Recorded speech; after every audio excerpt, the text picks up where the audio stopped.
Hi, I'm Ryan. I'm founder of Swift.io and also agency owner Angle Studios and former graphic designer. I'm here to help you get straight, setting the foundations on selling websites as a graphic designer. So point one is plan. Who are you going to sell to and what are you going to sell them?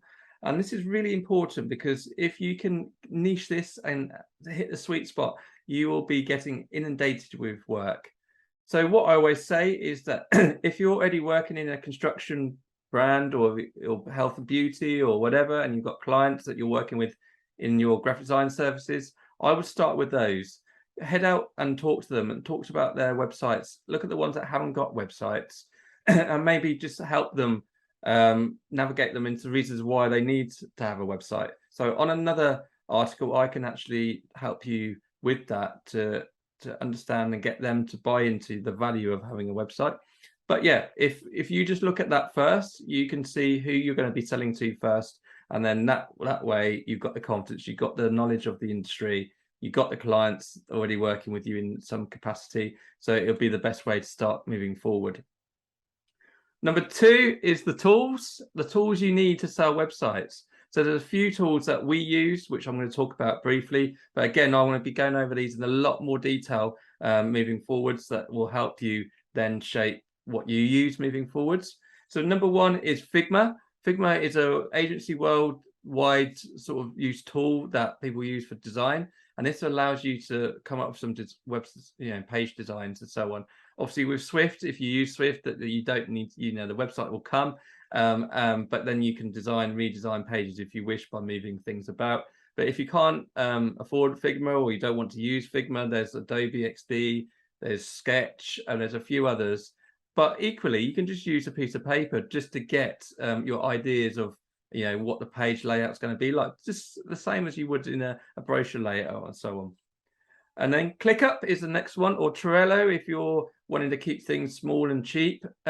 These are tools for project management to allow you to keep the project on schedule and know what you need to do to deliver that project.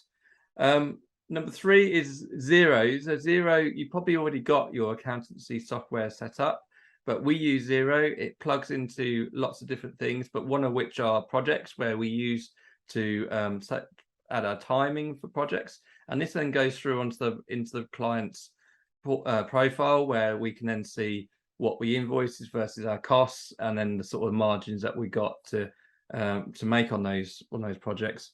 And then last but not least is 1Password. So we use 1Password to collate all of our passwords and logins. And this will be really key for you when you're selling websites, because you'll have access to all your clients' websites. So if you put them into 1Password, you will never be searching again and hitting that forgot password link, which often happens when you don't know what the password is. So number three is processes. Processes are key to getting a successful project over the line.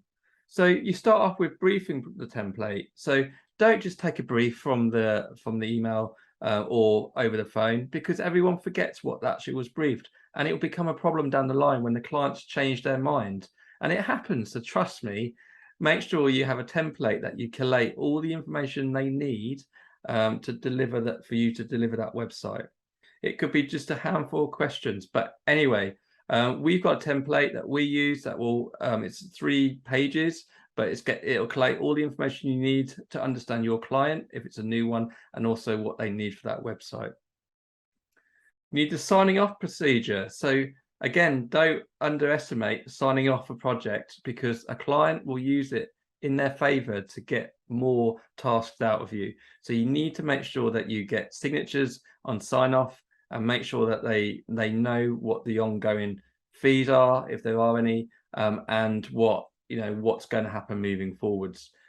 I would suggest that you get them onto a recurring income with maintenance and support and such like moving forwards, but make sure that you've got them signing this off, got a little signature.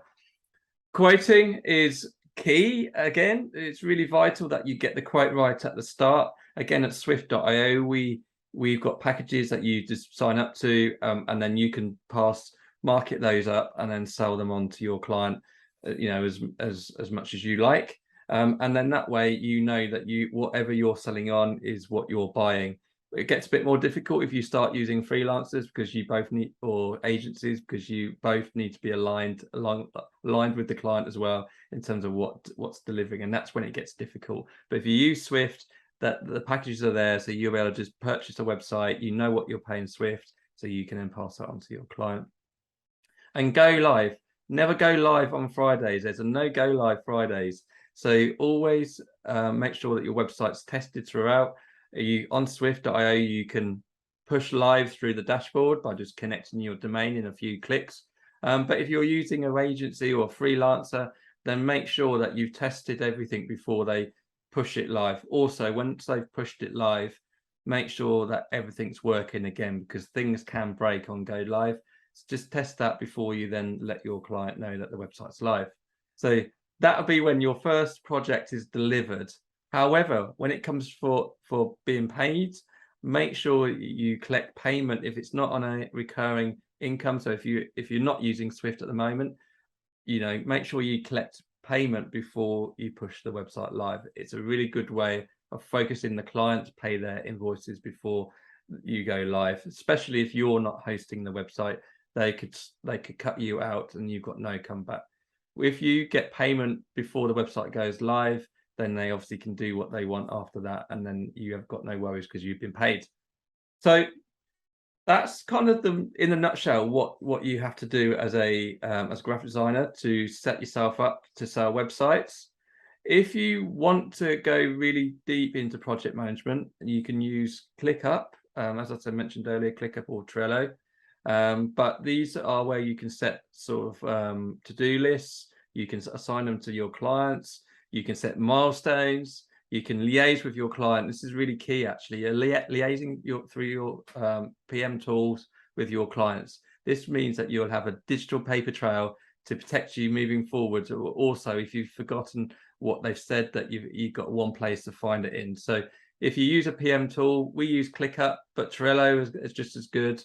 There's Asana, Basecamp, there's lots out there. So just try the one that's best for you and give it a go. So if you've got any questions, please do fire a question over to me. I'm happy to help. I hope you found it really informative. As I said, I'll be deep diving on lots of these points on separate articles. So I'll see you there. Cheers.